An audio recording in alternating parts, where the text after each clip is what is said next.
Thank you for auditing the Always Positive New Music Review Show, hosted by a French professor who's going to be reviewing English teacher, a profession I have held. And I'm going to be reviewing the album This Could Be Texas, a place I have been. And I'm excited to review this. I'm actually so excited to review this that I'm releasing it a day late. Normally I release videos on Tuesday, Thursday, and one day on the weekend. But I wanted to spend more time with this album. That's just how much I like it. So that's a good sign. That's a good way to start.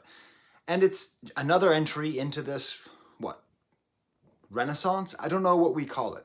When I started this channel in 2018, I had no idea that England was in the middle, not England, the European Anglosphere that encompasses all the parts of Europe where they speak English, okay? That the European Anglosphere was just going to be out here cranking out rock and roll, just great rock and roll. And I guess we can call it Brexit because it happened after that. I guess we can call it Windmill because a lot of it has to do with that place in Brixton, that little club in Brixton, which is, I only know from the Clash song. I suppose it's some part of England. And all these bands just keep coming out and they just keep cranking them out. They just keep cranking out great music. It just seems like every week I even miss some, you know. I caught Tapir, but I missed at least one other. I almost missed The Last Dinner Party. And it's beautiful. It's this great moment because musicianship and guitars and a bunch of kids sitting around making music together and expressing themselves through playing music is not totally gone. It's not all been given to the computers, blah, blah, blah, okay, boomer. But I was really drawn to this album for multiple reasons. One, you just gotta say, the presentation, it's great. The name of the band is great. It's intriguing. The album cover is great. I have it here, you know, so like it's like this landscape with a little sheep. That reminds me of the time that I spent in when I was in Northern England. I spent a little bit of time there, like in Carlisle, like super high up north. But at the same time, we had this little image right here, and it does sort of look like Texas, so maybe that's the idea. But I thought it was like a Hans Holbein thing, you know, the artist who put the skull at a weird angle. So I'm like sitting here trying to look at it like this. It sort of looks like someone playing guitar, but the whole thing altogether is great. And it's an evocative title because Texas is a semiotically charged place. By that I mean it carries with it a lot of associations. We're living in a very cowboy moment. You know, we have 3D Country by Goose, and we have Cowboy Carter, and now we have this. Just these kinds of Western images. But a thing that I like to do is something I don't like to do. So I don't like to spend a lot of time with biography. I don't like to spend a ton of time figuring out where people are from and what they like. And we'll sort of talk about this as I go through this album. The one thing I knew is they were from Leeds, which I try to do a little bit of research about places before I review music from them, because it's a great way to know them. And I feel like I know Leeds much better now, because as we'll get to, it's one of the themes of the album. But I knew so little when I reviewed Yard Act that I thought Leeds was south of Manchester. I thought it was like in between Manchester and not Bristol, that's on the shore, not Brixton, that's the one I just said. What's the one where Eric Clapton was a total racist and Black Sabbath is from there? Birmingham. That's where I thought it was, but it's not. So it's nice because I now have these 3 acts in my head from Leeds. Well, 4 really. We have Mush, who I've reviewed, Yard Act, and of course the Mekons, one of my favorite groups who've been around forever and will be around forever. And we just have this great album, and it's everything that I've liked about a lot of these groups. You know, really great production, really great musicianship. The songwriting is very good. This is a first album, so I'm looking forward to their second album because it might be at times lacking in some ambition in its songwriting at some times. But the way I like to think about this whole movement, this whole Brexit, European Anglosphere, whatever we're in, I kind of call it the Sergio Renaissance, because Sergio Masechko is the producer of the last Black Country New Road album, or the last studio album, and sort of does a lot of mixing and seems to work with all these groups, but I don't think that would fly. But there's sort of with all these groups, I think of there as being 2 knobs. Now, I'm not trying to be funny, British people. You might not be able to tell from my accent, but I'm actually not from England. I'm from nowhere in England, okay? I'm not from Midlands. I'm not from Sussex. I'm not from Sussex upon Essex. I'm from none of those places. I'm from America. So when I say knob, I don't mean the British word for penis, although it is hilarious. I mean, like, I imagine there being like a little machine. And I imagine these bands and these producers, and there's one knob that says prog and one knob that says lead singer. And when you turn up the prog knob, that's when the musicianship gets a little more virtuosic. That's where the notes get to be a little bit less of a chord and more of a single note. That's where the rhythms get out of 4/4 and get into 5/8 and 9/2 and 38/47, 24 hut, okay? And that's cool. But you can't go too hard on the prog knob. That's what makes it so interesting with all of these groups, is that I'm somebody who has a visceral reaction against overly prog sounding music up to a point. That's why I can't record downstairs because my dogs are going nuts. You're going to hear my dogs bark at some point in this video. And my baby's down there. She's eating lunch. She's going nuts. So I had to record in my son's room, and you see, a lot of Radiohead memorabilia back here in addition to that. If you get that reference, tell me in the comments. And they're a great example of a band that knows how to ride that prog knob, how to go back and forth. Obviously Black Country New Rhoda, obviously Black Midi are. All these groups, they manage to not go too far. They never go full prog, but they always go a little. And then the other knob is the lead singer knob. How far out front are they? If we take as an example Mush, oh, they just broke the damn knob off, okay? They said that might happen in middle school. I didn't believe them. They have it so high. But the reason that I think it's important for this movement, this European Anglosphere post-punk of the 2020s movement, is that the most unifying thing I can think of thematically is ambiguity about fame, ambiguity about being a lead singer. Maybe that's why it's good that I'm here surrounded by Radiohead stuff, because Tom York is a great example of somebody who's just so uncomfortable with being a lead singer. And obviously Isaac from Black Country New Road left because he didn't want to be a lead singer and all the things that come through that. So that's one thing that I think is nice, is that this lead singer feels like she's right in the dead center. She's definitely there. She's definitely the focal point of the band. She's not trying to be too cool for school, but she's also not so far out there that this feels like a solo group. This feels like a whole band, and it's awesome. Her voice is, for the most part, that cool kind of British 2020s cool, sometimes talking, sometimes not, but then sometimes she'll just let out these little jazz notes. You're like, what was that? Like, where did that come from? And because I don't spend a lot of time on biography, I never even saw a picture of the band. So I just assumed they were, like me, just some pasty folks, just another great pasty British rock band, okay? A lot of great pasty British rock bands, including those represented behind me, all right?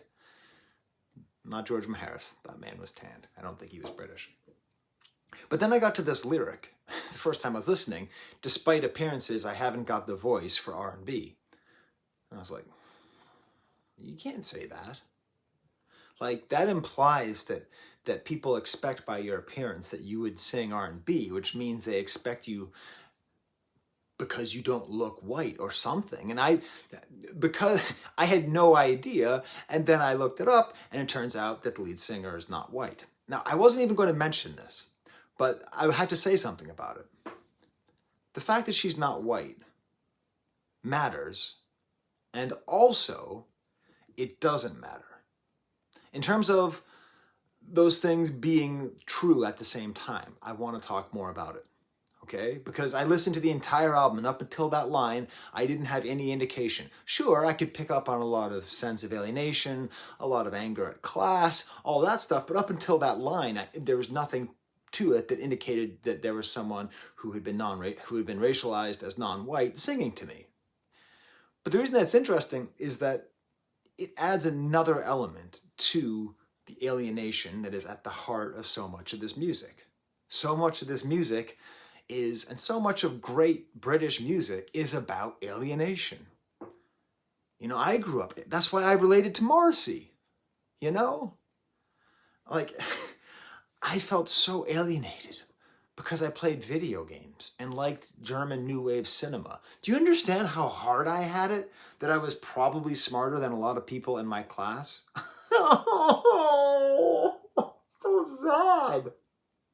And polar bears might be dying? All right? Like, that's the kind of alienation that was popular, that worked, that sold, and that's the kind of alienation that comes naturally to people who societally are privileged, but socially might not be, or whatever, right? I'm not trying to make fun of myself here, too bad, okay? But it is interesting because this woman, who's the lead singer of the band, is in an impossible position. I did a little bit of research after I discovered this, and there's indiemusicwomen.com. You should go support that website. I didn't know it exists. I'm happy. You know, my daughter, she makes music. I'm going to make sure she knows about it. And she said, my daughter, Lily Fontaine, the lead singer, which actually sounds like a band, like Lily Fontaine. Like that's such like a, oh, it reminds me of Johnny Fontaine from The Godfather. Anyways, personally, it's taken me a long time to figure out that I can be an indie musician. Growing up, my gender's representation was poor in the genres I listened to, and representation of my ethnicity was non-existent.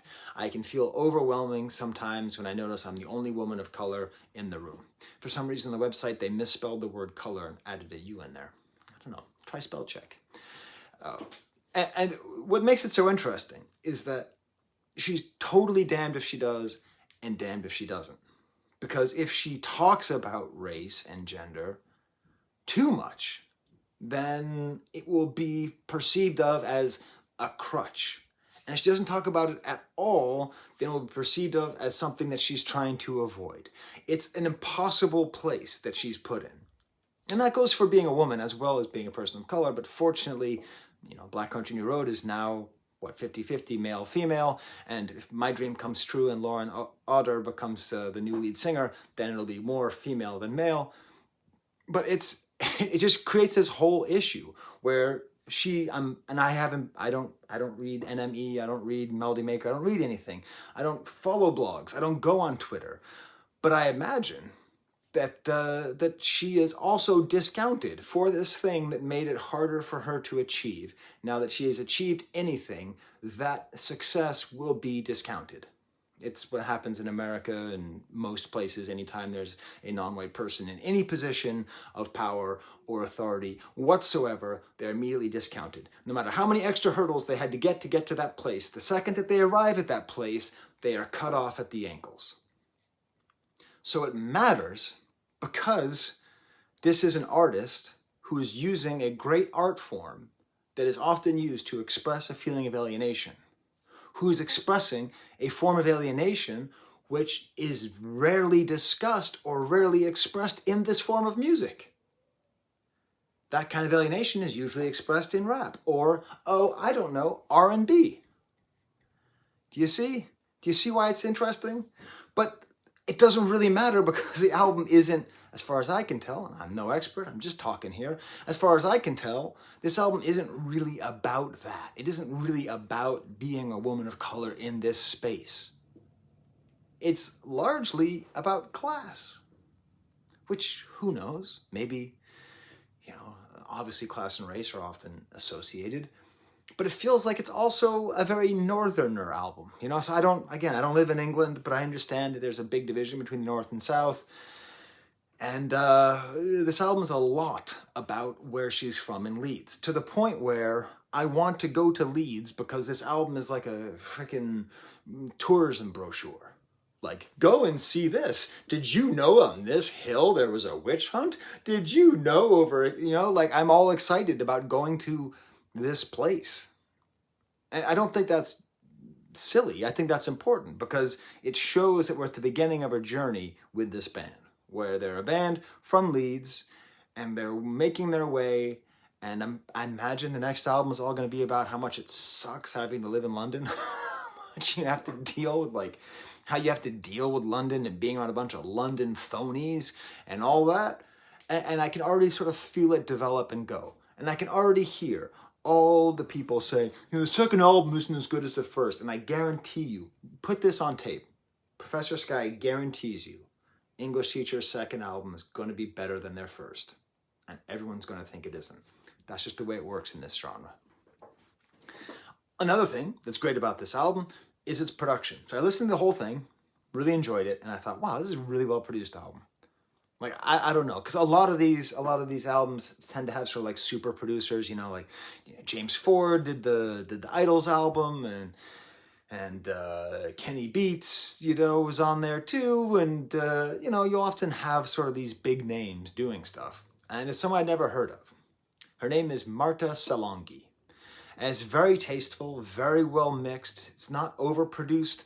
What I like is that she's able to get, and this is what Sergio Machetsko is able to do on Ants From Up There so well, is that you can't produce the band out of the album. Like, this is 4 people, and they are making music together, and they like to make music together, and it's cool if you want to have some keyboards, and you want to have some saxophone, and some violin, and some effects, and all that stuff. But they really keep it super tasteful. So props go to Marta Salongi. Sometimes when you have a bad idea, but you do it anyways. So I'm going to make sure you remember the name Marta Salongi. You might forget the first name, unless you're an Arrested Development fan. But if you're an Arrested Development fan, you're already in on this video. But the last name, in the video game Super Mario 64, when you throw Bowser onto a bomb, for some reason Mario says, in the voice of Charles Martinet, "Solongi bongi." I don't know why he says "Solongi bongi," but that's what he says when he throws it. So now you will never forget Marta Solongi bongi, because that was the first thing I thought of when I heard that name. Am I relatable yet? Before I get to the example song that makes this album so great, I do need to give one special shout out, the bass player. So I'm a drummer, which means I generally tend to listen to drums. And the drums are excellent on this album, and the guitar is excellent on this album. But there is a degree to which the bass player is working stupid hard and writing stupid good bass lines all the way throughout. If you listen to this album like 50 times and you're like, oh good, Professor Sky's talking about this, I can't wait for him to get into the themes. Good. We'll talk about the themes. Just give me a sec. But listen to it one more time with just listening to what the bass player is doing. I think his last name is Eden. I want to say Eden. And it's just great. So, if you like this video, smash the like bucket, subscribe. You heard my dog barking. It wasn't as bad as before. This is actually the second time I started this video. I'm really dedicated to making this video. I want to do as well as I can for this band because I really believe in this band. So if you believe in me, smash the like bucket, subscribe. If you put in the letters AVAA, that stands for Awesome Video As Always, and I will always heart those comments. Also, I'm not sponsored, but I'm a part of something that's happening, and I don't understand what it is. But I was contacted, and there's a fanzine, a zine being made right now called the Windmill Fanzine. That's all about these post-punk moments, and I've been asked to contribute. And I'm on a group chat with these kids, and God bless them. God bless them. They're so excited. If you're 40 years old, 45, 46 years old, and you can be on a group chat with a bunch of 20-year-olds excited about music, you gotta do it. Because, man, it's awesome. I just feel like an old dog watching all these little puppies jumping around being like, play, play, play. But anyways, I look forward to that because it's going to be good. It's going to be good. They're doing lots of cool stuff, and, zines are cool. So look it up on Instagram, Windmill Fanzine. It'll be coming out soon enough. I told them I would pump it here. Like, seriously, every time I check Instagram, I have like 30 messages from these. Like, have you heard the English teacher? Oh my God, it's so great. OMG. Oh, and then weird like emojis with cats and stuff. I don't know what's going on. All right, so let me give you a stamp. Okay, an example song, Not Everybody Gets to Go to Space. First of all, can I say A+ on the title? The package, just the gloss on this album is perfect. It's not overworked, it's not underworked, just that title. It starts off with these far out kind of computery sounds, then these compressed synths, and it kind of sounds like it's rising up almost like a church organ that's pulling out the stops, getting louder, and it feels like it's a countdown going until eventually we get this guitar and just 2 chords going back and forth. Becomes sort of pavement-y at a certain point. The drums are very nice, cool kind of hi-hat work. There's some, they turn up the prog knob a little bit for this little faster bit with different time signatures. And the whole thing just has this beautiful voice going through and this sense going through. Not everybody gets to go to space. Not everybody gets to go to space. And it's just in your head. Not everybody gets to go to space. And what does that mean? Well, first of all, I like how this is, when I'm talking about the lead singer knob, there's like one part where she sounds just like Amy Winehouse, but it's a blink and you miss it. Ear blink and you miss it. It's like, hurry up, and then it just goes right off. Anyways, sorry, I forgot I had more notes on the song. It has this whole, before I get to the lyrics here, after that singing, there's these guitars at the end, this kind of like arpeggiated guitar notes, kind of Radiohead style. And then what I'm talking about, salongi bongi, like Salongi's doing this great stuff where there's a little bit of violin over cello and this ride cymbal is paired with this little swinging notes at the end, but it's just very restrained. It just comes about. Okay, so now I'll get to the lyrics here. Sorry, my notes are all messed up. Like I said, I took an extra day with this, but I mainly took an extra day with this because I made my daughter eggs, my baby eggs. And she just loves this album. She just dances to this album. This album just fills up the whole house. It's great. So not everybody gets to go to space, and that's okay. It's a beautiful title because it's using sort of, it's kind of irony, right? Because the problem, it's actually not okay that not everybody goes to space.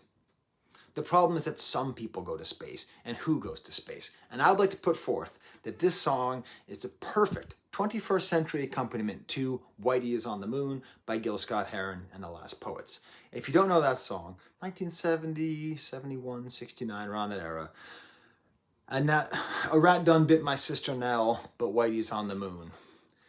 It bleeds and starts to swell, but Whitey's on the moon. It's a whole song about how we're supposed to be happy, that the Black Americans were supposed to be happy that Whitey was on the moon, while at the same time all the public services were failing them and everything was falling apart, right? When I teach that song, it's not really a song, when I teach that poem, I actually ask my students if they feel it's still that way. And they're like, no, because we don't even have a space program. I'm looking at my son's Lego over there. Check that out, huh? It's a little Lego spaceship. Not everyone gets to go to the moon. And they sort of say no. And then I just show pictures of Jeff Bezos. And I show pictures of Richard Branson. And I show pictures of, who's the third guy? Doesn't matter. There's some other guy who's trying to go to space. It's Elon Musk, I'm kidding. And this is like the world that we live in. Like, you thought the worst thing was that the government was spending billions of dollars to enrich the world by going to the moon? You thought that was as bad as it got. I got bad news for you, Mr. Scott-Heron. I've got terrible news. In the future, we won't even have public science anymore that supports the space program. We will take that money away because we're going to be making sure that rich people get to keep more of their money so that there's less taxes, so that people who need money, like your sister Nell who got bit by a rat, your sister Nell is no better off, even though there's no Whitey on the moon, because we're taking all that money and making sure that all those tax benefits go to the top 1% of 1% of 1% of 1% to make sure that they can feed their own vanity project to go into space. It's really, really not okay. It is super not okay. And she just has this great way of singing about it. And again, this is why I'm saying, like, this isn't really a question of like being a woman of color right. This is totally in the Tom York wheelhouse, or in the Black Country New York wheelhouse, right? Like it matters and it doesn't, right? And it's beautiful because it ends with, if everyone got to go to space, who would be there to clean? Essentially saying that the division in our societies need to exist so that some people can go to space and some people can build the spaceships. Speaking of which, I have a friend who works for SpaceX. It's true. Dude hates Biden. Oh my God, man. Whew. He is crazy. When you get older, you get Facebook friends. Dude hates Biden. I don't know what Biden ever did to SpaceX. I don't think he really hurts it. But I'm going to go through the rest of the album a little bit quicker here. Opens up with the track Albatross. Albatrosses are so hot right now. Okay, unsettling backwards noises, single guitar notes. This sets up the whole album, and then the voice comes right in, right? The voice is really there. The drums hint, God, Salongi Bongi. Marta Salongi's production here. I don't know if she's the one doing it or if the drummer's the one doing it, but the gentleness with which the drums almost never come in here. A little instrumental bit, nice pulsing guitars. These beautiful lyrics. I stared at the sun and she stared right back. Excuse me, everyone knows that the sun is a man. The moon is a lady and the sun is a man. Okay? We've agreed on this as a society. We live in a society. Okay? Obviously, that's not true, but I really enjoy that kind of weird dissonance that sets up where you don't even realize that you've gendered the sun your entire life. Nice kind of military march with these kind of curling sounds with a sort of expected instrumental break. European Anglosphere post-punk moment, you expect a little bit of a turn up the prog knob, turn up the prog knob. Little 3 notes on guitar making a jam. Nice work with the drums, the cymbals being hit and ksh, ksh. And then we get to these lyrics. I don't really quite get the connection between the title Albatross and the lyrics. True story. I had 2 bands in high school, and the second one was called Albatross. We were named after the Coleridge poem with my friend Bill Doobie. I don't know what happened to him. And Santiago. He's, I think, a Reiki master in LA. Taylor Swift has a song called Albatross. That'll be coming out in a couple weeks. I gave my mom a heart attack, left the windowsill for the cul-de-sac. I stared at the sun and she stared right back. Found him heading south. I said, have you heard about the sun? Oh, she's the thing that made us.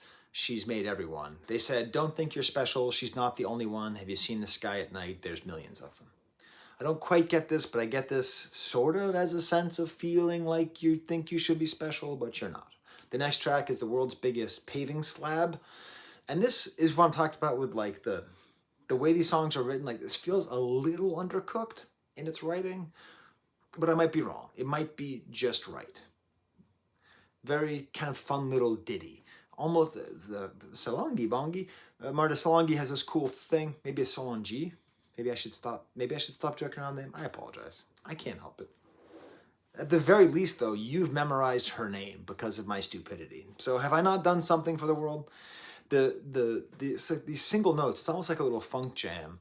All the way throughout this album, it's often kind of pavement-y even. Sort of like the way they get to sort of simple, bare bones, like funky slackerness. But they had this real clipped sound on the guitar. It's really nice. And this is where I had to look it up. I had to look up the lyrics, and it's all about the little part of Leeds where she's from. All like there's some Prendle Hill. Prendle? I think it's called Prendle. And let me tell you, she does for Prendle Hill what I do for Marta Salongi. You never forget Prendle Hill when you're done with this album. I can't wait to go to Prendle Hill. This isn't even the only song about Prendle Hill. I have to come back to Prendle Hill later. Next track is called Broken Biscuits. Nice little ditty on a piano. It feels almost like a loop that is not. Like someone's actually playing it. Broken English, broken phone. A lot more of that class consciousness just keeps on coming in. Shoes were bought, broken in. New pairs break the bank. She's sort of playing with words, playing with language. Hey. Maybe that's part of the English teacher idea, you know? When you teach English, you have to like teach things like idiomatic expressions. When I taught English in a French high school, I gave an entire 50-minute lesson on the word fuck. Here it is as an adverb, here it is as a modifying adverb, here it is as an adjective, here it is as a noun, here it is as a verb, here it is as a verb second use, here it is as a verb third verse. I went through the whole thing, I took songs, and it was goofy and it was fun. It's the kind of thing you can do when you're an English assistant. You know, I was not like a full-time job. But this is sort of like that for the word break. All these different things. Like you break in shoes and breaking the bank and broken phone. All different ways that the term break can use, because at the center of it all is the concept that people are broke, meaning having no money. And it turns out, I live in America. I live in a hellscape where inflation is the worst ever because Joe Biden just destroyed everything. But we actually have inflation pretty good. In the rest of the world, it's really, really, really bad. And it was already bad. It was already unfair. Nice kind of detuned bass. I'm telling you, the bass here, a nice complexity, this cool rhythm play. There's like a simplicity of the singing, but the complexity of the music underneath. A beautiful instrumental bit that I can't even really describe. It's like this drums on a hi-hat, like the drummer's playing the hi-hat.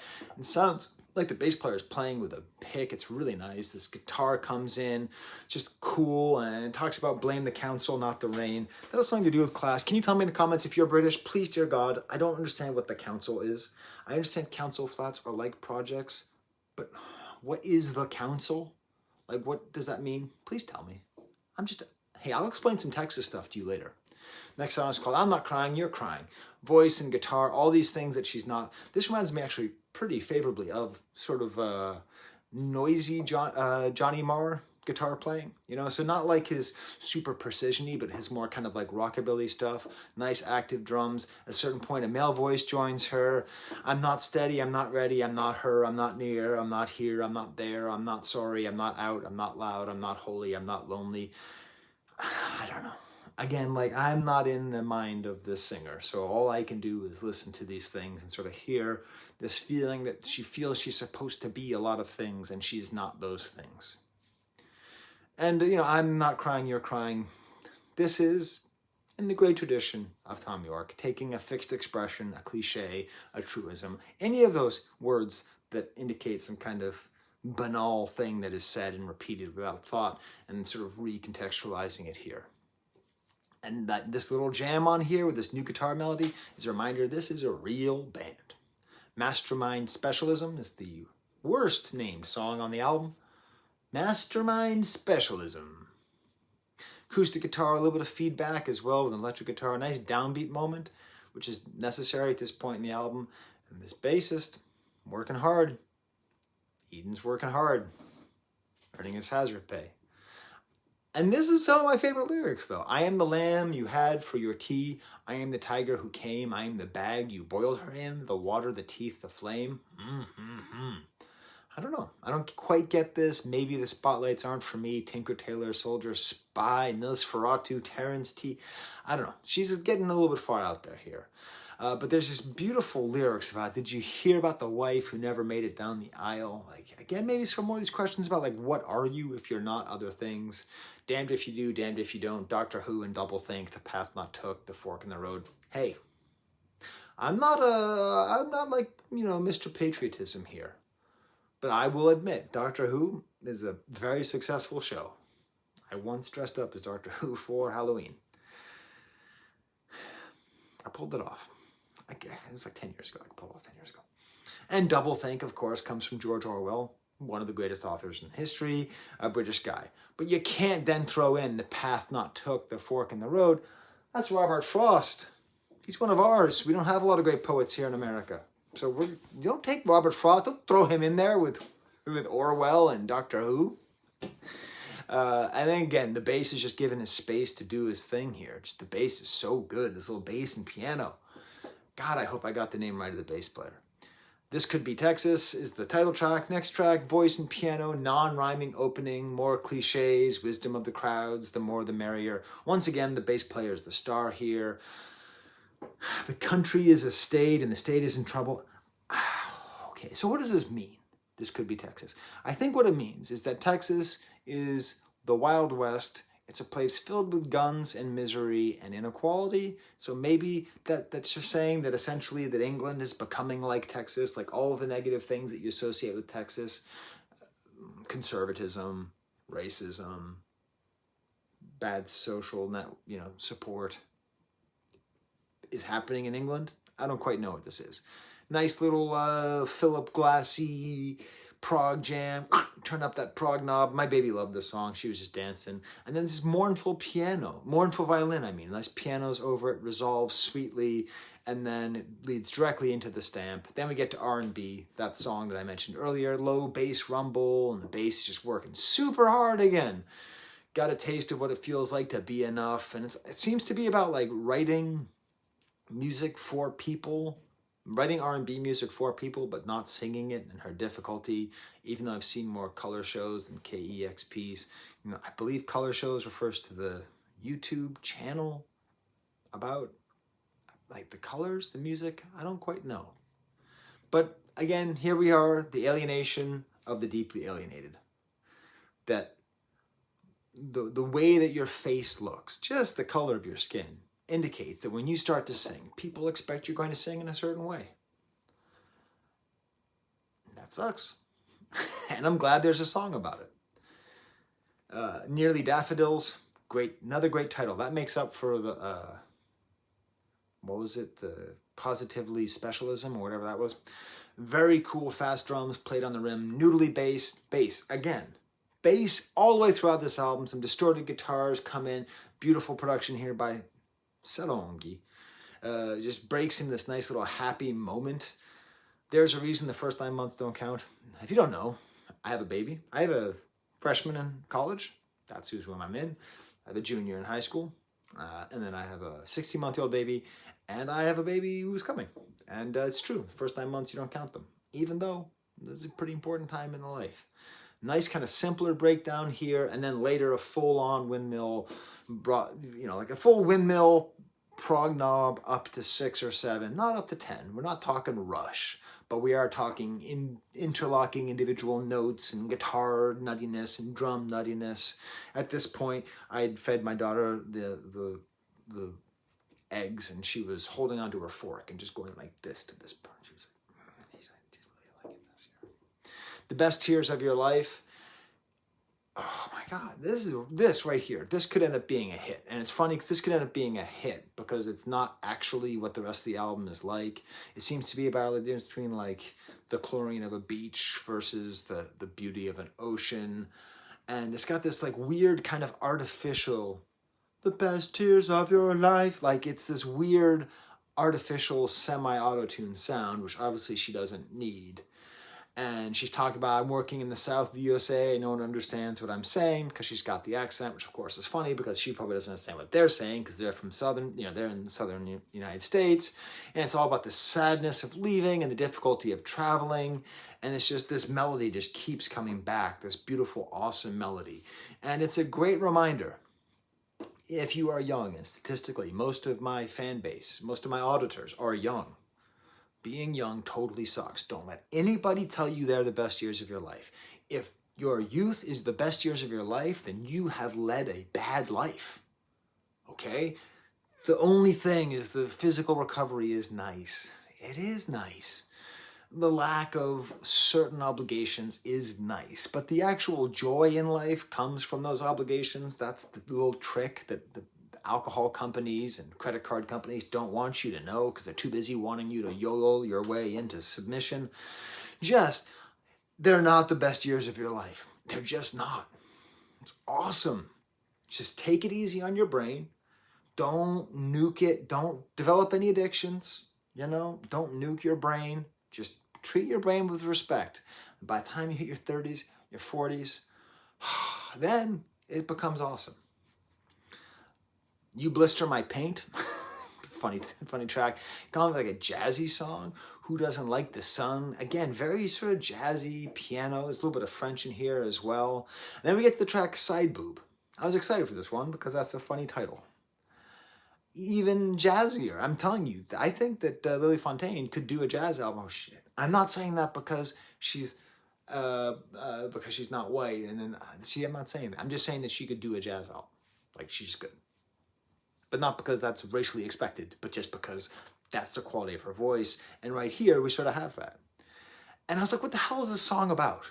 Because actually, her singing is very jazzy, but the music's very kind of like Twin Peaksy, kind of like 80s synths and stuff. Again, beautifully produced here. Beautiful, like when I think about whatever it is that a producer does, the variance between song and the sequencing and everything on this album is just wonderful. Why did that sound so bad? That's what I was supposed to do instead of... I was like, what the hell is this song about? Talking about Caspar David Friedrich? Talking about Pierce Shelley and Lord Byron to describe how beautiful this woman is? How beautiful she is when it snowed and you're sexier in the sun and you're haunted asymmetry? I'm like, okay, listen, I know she said that she's not out, so maybe that means that this is like a love song. I just did the Girl in Red album. By the way, no one watched my Girl in Red review. What the hell is going on with that? Why did nobody watch that?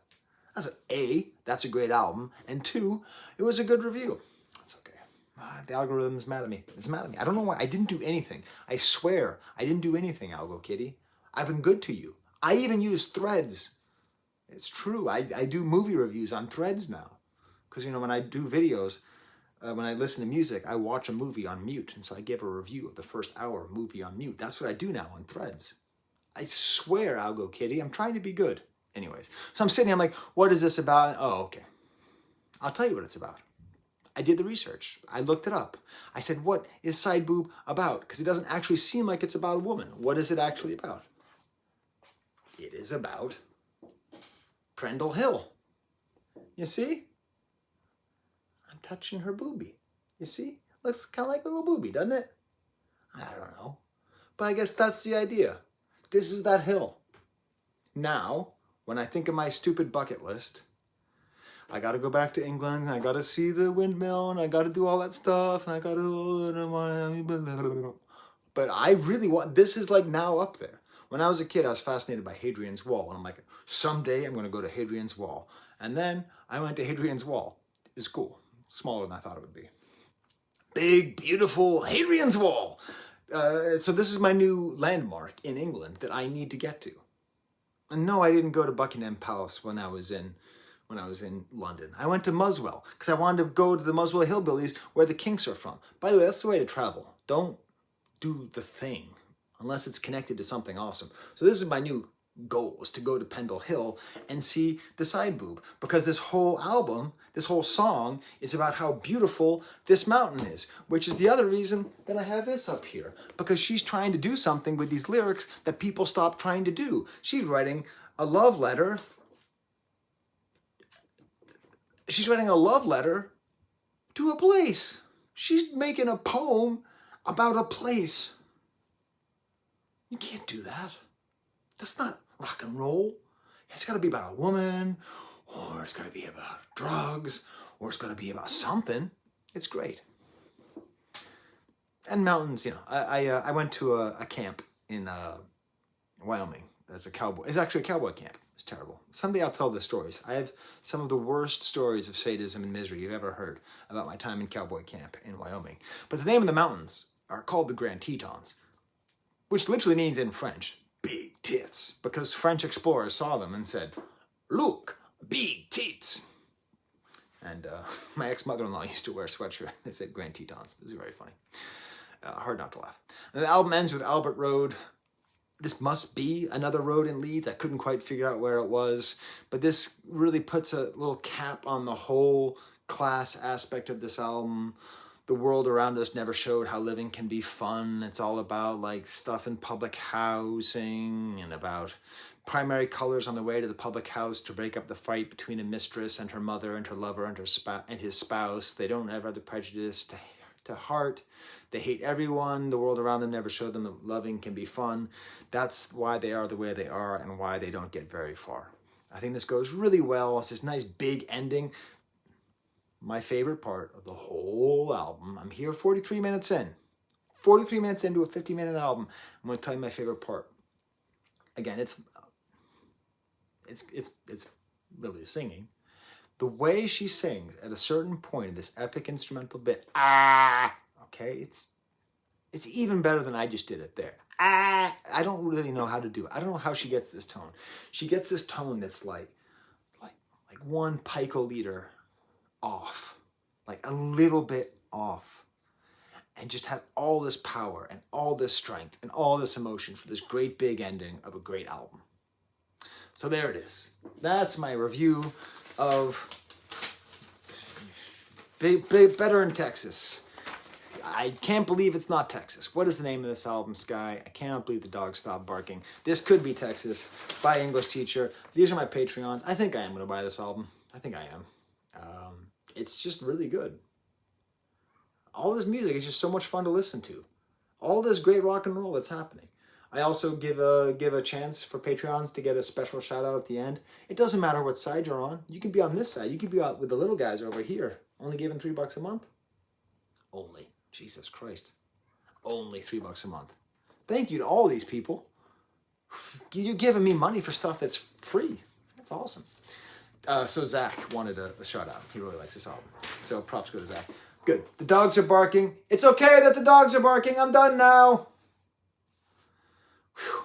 It's rough. It's rough these days. All right. Till next time, there's the camera.